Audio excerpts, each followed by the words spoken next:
que hace calor aquí en el desierto. Hola, están aquí ya. Bienvenidos, queridos hermanos y hermanas, a otro Ven, Sígueme con la familia Zurita. Y estamos muy contentos porque vamos a hablar de Pablo y de la carta que hizo a los romanos. Y bueno, tan contentos no estamos porque estamos aquí perdidos en el desierto y hace mucho calor. Todo por culpa de estos niños. No es nuestra culpa. ¿Cómo que no? ¿Te acuerdas que la semana pasada dijiste que teníamos que seguir el camino de Pablo y fuimos en barco? Ah, sí, me acuerdo, y una tormenta. ¿Y qué tiene que ver esto? Ahora tú nos dijiste que teníamos que ir al desierto. ¿Yo? Sí, pero fue a propósito. ¿Tú crees que fue sin querer? Es que esto es como un ejemplo del pecado, porque cuando pecamos andamos como perdidos en el desierto, destinados a una muerte horrible por el calor y el desierto, y no hay solución, no hay forma, no. ¿Sí hay una solución? Sí hay una, pero si mira el desierto, ¿no? ¿Cómo va a haber una solución? Dicen que al centro del desierto hay un vaso con agua. ¿Un vaso con agua? ¿Cómo va a haber un vaso con agua en medio del desierto? Imposible. O sea, tú me estás diciendo de que si caminas por ahí un par de pasos vas a encontrar un vaso con agua. Sí. A ver, hácelo. Seguro van a encontrar un vaso con agua.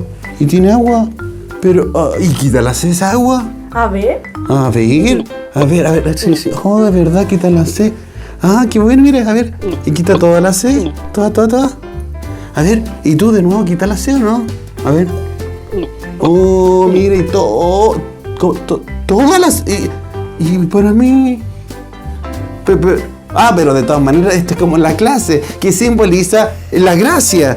Porque la gracia es como si hubiera agua en medio del desierto, que si la tomamos, nos va a sanar de los pecados, después de la obediencia, o sea, de caminar y buscar esa agua. Y primero tenemos que tener fe para buscarla. ¡Ay, me encantó ese ejemplo! Igual vamos a ver en la clase, mientras se nos quita la sed, ¿cierto, hija? Bueno, ya nosotros no tenemos sed, así que nos vamos. Sí, pero yo tengo sed, pero yo tengo sed y agua para mí, y agua, no hay agua. Vamos a ver la clase para entender mejor estas cosas, ya vamos. Al terminar el libro de Hechos, nos encontramos con las llamadas epístolas, que no son otra cosa que cartas que enviaron diferentes líderes de la iglesia con un alto contenido doctrinal y llenas de principios salvadores. 14 de las 21 que se encuentran en el Nuevo Testamento fueron escritas por Pablo, las cuales están dispuestas no en orden cronológico, sino por su longitud, exceptuando solo la de Hebreos. La primera que encontramos es la epístola a los romanos, escrita casi al final de los viajes de Pablo. Habían pasado ya más de 20 años desde la resurrección del Salvador, y la iglesia ya no era ese pequeño grupo de personas en Galilea, sino que se encontraban congregaciones cristianas en cada lugar donde viajaban los apóstoles, y Roma no fue la excepción. Roma era una ciudad muy grande y antigua. Aún hoy podemos ver los vestigios arqueológicos de lo que fue una de las civilizaciones más poderosas de la época. En ellas no solo podemos ver los restos de su arquitectura única, sino de sus esculturas que reflejan las creencias altamente politeístas que tenían, puesto que muchas de ellas representaban la gran cantidad de dioses que adoraban. Para los primeros cristianos de aquel lugar fue todo un desafío. Creer en el Dios único era contrario a todo lo que la tradición romana enseñaba. Mientras que por otro lado, al ser conversos, desafiaba la tradición judía, que los consideraba gentiles, es decir, fuera del pueblo del convenio por nacimiento, por lo que se les podía tachar de incircuncisos. Como sea, no era fácil para ellos, y Pablo lo sabía. Es por esto por lo que les escribió este poderoso mensaje que resalta lo siguiente en sus primeras palabras. Así que, en cuanto a mí, pronto estoy a anunciar el Evangelio también a vosotros que estáis en Roma. Porque no me avergüenzo del Evangelio de Cristo, porque es poder de Dios para salvación a todo aquel que cree, al judío primeramente y también al griego. Porque en el Evangelio la justicia de Dios se revela por fe y para fe, como está escrito, mas el justo por la fe vivirá. Pablo había demostrado con sus hechos esa valentía y había sentido la realidad de ese poder de Dios para salvación. Muchos de nosotros podemos sentirnos como aquellos romanos cristianos, rodeados de personas con creencias muy diferentes a las nuestras, que en muchas ocasiones tratan de ridiculizarnos a causa de la nuestra. Pero no tenemos de qué avergonzarnos, porque el Evangelio es poder y Si tenemos fe y valentía al compartirlo, veremos grandes milagros como manifestación de dicho poder. Posteriormente, Pablo se enfoca en una explicación llena de esperanza para aquellos nuevos cristianos, ocupando una terminología clara para ellos, pero que podría parecer confusa para nosotros y fácilmente mal entendida. Es por esto por lo que aclararé algunos conceptos. Cuando se habla de los judíos, se refiere al pueblo del convenio de Dios, así como la manifestación física de dicho convenio era la circuncisión. Aquellos que no eran de aquel pueblo eran los gentiles y también llamados incircuncisos. En aquel tiempo el acto de la circuncisión ya no era necesario, sino un compromiso de corazón, como lo explica el mismo Pablo. Porque no es judío el que lo es exteriormente, ni la circuncisión es la que se hace exteriormente en la carne, sino que es judío el que lo es en lo interior, y la circuncisión es la del corazón, en espíritu, no en letra, la alabanza del cual no es de los hombres, sino de Dios. Podríamos decir también hoy que no es miembro de la iglesia aquel que solo lo manifiesta en sus actos, como el de bautizarse o tomar la Santa Cena, actos completamente necesarios, pero también lo es el compromiso interior de corazón y espíritu. Cuando Pablo habla de la ley, se refiere a la ley de Moisés y a las obras como las acciones exteriores que se asociaban a ella. Estas eran las que practicaban tan celosamente por los judíos en aquella época, antes de que Cristo enseñara que tales acciones ya no eran necesarias. Pablo habla de la fe como la confianza en Cristo que lleva a obedecerle. También habla del verbo justificar y sus derivados, cuyo significado es el recibir el perdón de los pecados y ser declarado sin culpas. En la misma guía de estudio de las Escrituras lo aclara diciendo que el hombre se justifica mediante la gracia del Salvador y la fe que depositan en él, la cual demuestra por medio de su arrepentimiento y obediencia a las leyes y a las ordenanzas del Evangelio. La expiación de Jesucristo hace posible que el género humano se arrepienta y sea justificado, o sea, que se le perdone el castigo que de otra manera recibiría. También habla de la gracia, como las bendiciones, la misericordia, la ayuda y la fortaleza que tenemos a disposición gracias a la expiación de Jesucristo.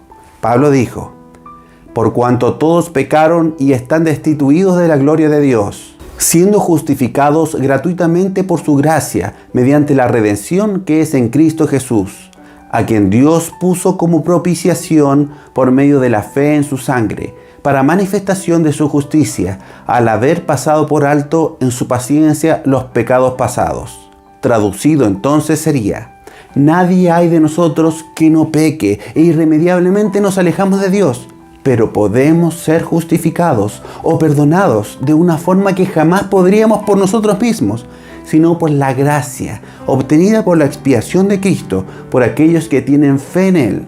Y agrega Pablo: ¿dónde pues está la jactancia? ¿Queda excluida por la ley?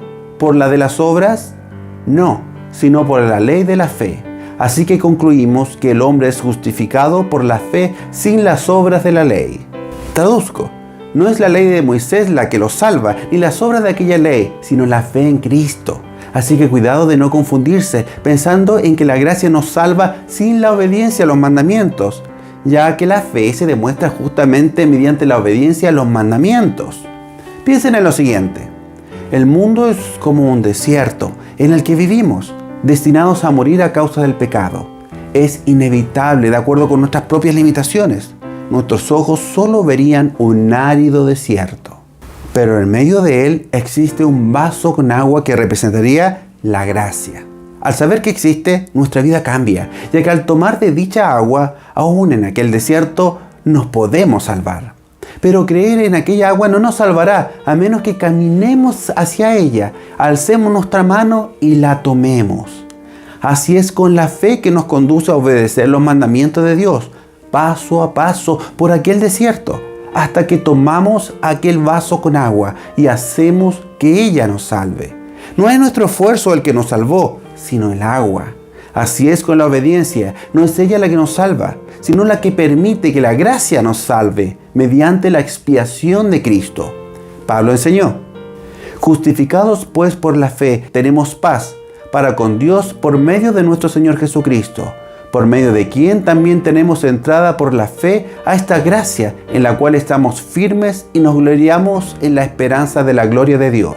Y agrego, para que así como el pecado reinó por muerte, así también la gracia reine por la justicia para vida eterna por medio de Jesucristo, nuestro Señor.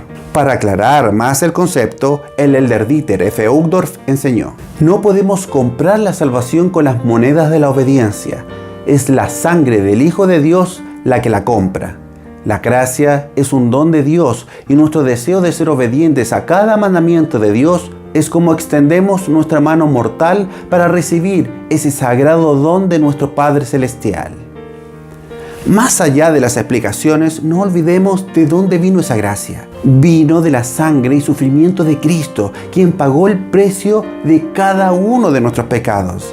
Esa justificación vino de la suma de todos los dolores que el Hijo de Dios padeció por amor por cada uno de nosotros, aún hasta su muerte. Muerte que fue vencida por el Salvador de la humanidad por medio de su resurrección, porque aún hoy Él vive. Si tenemos fe en Cristo, sabremos que esto es real e inevitablemente querremos arrepentirnos de nuestros pecados para seguir un camino de obediencia a los mandamientos de Dios, lo que manifestaremos al hacer un compromiso, un convenio sagrado de seguirle. Ese convenio es el bautismo, que es a su vez un símbolo de Cristo. Pablo dijo: ¿o no sabéis que todos los que hemos sido bautizados en Cristo Jesús hemos sido bautizados en su muerte? Porque somos sepultados juntamente con Él para muerte por medio del bautismo, a fin de que como Cristo resucitó de los muertos por la gloria del Padre, así también nosotros andemos en vida nueva. Es por esta razón que el bautismo es por inmersión, porque simboliza la muerte de Cristo, y cuando nos levantamos, significa su resurrección y el inicio de nuestra vida nueva como discípulos del Señor. No olvidemos cuando hicimos aquel sagrado convenio y cada vez que lo renovamos mediante la Santa Cena, para que sigamos andando en la senda de los convenios, que nos lleva a ser partícipes de la gracia de Cristo, caminando en aquel desierto, pero ya no más destinados hacia muerte inevitable, sino con la esperanza de una vida nueva que nos conduzca a la vida eterna. Es ese el total significado del llamado del Salvador cuando nos dice que le sigamos. Sigamos estudiando. Ven, sígueme. Muy bien, queridos hermanos, ahora viene la sección que a muchos les gusta, la de la Sofía Pregunta. Pero antes y como siempre, queremos agradecerles sus comentarios y les invitamos a que sigan haciéndolo. También queremos invitarles a que sean parte de nuestro grupo de Facebook de Ven, Sígueme con David Zurita. Allí va a encontrar las escrituras y las citas que leímos durante la clase, para que las tome y las comparta con todos. También les invitamos a que bajen la aplicación de Scripture Plus. Es completamente gratuita, es su complemento perfecto de su estudio de las Escrituras y allí también pueden encontrarnos. Ahora sí, vamos con el comentario de la semana pasada. Vamos a leer un comentario de nuestra querida hermanita Margarita Gutiérrez. Buenas noches, gracias familia Zurita por su hermoso mensaje. Pablo es un ejemplo a seguir de su valentía y perseverar hasta el fin, a pesar de tanta aflicción que sufrió. Besitos a sus hermosos hijos. Muchas gracias, querida hermana Margarita. Es muy importante, así como lo es el responder la pregunta de esta semana. ¿Cómo puedes demostrar tu fe en Cristo? Escribe en los comentarios, también denle like y suscríbanse al canal. Y también compartan este mensaje con todos, para que entre todos aprendamos más del Evangelio. ¡Chao!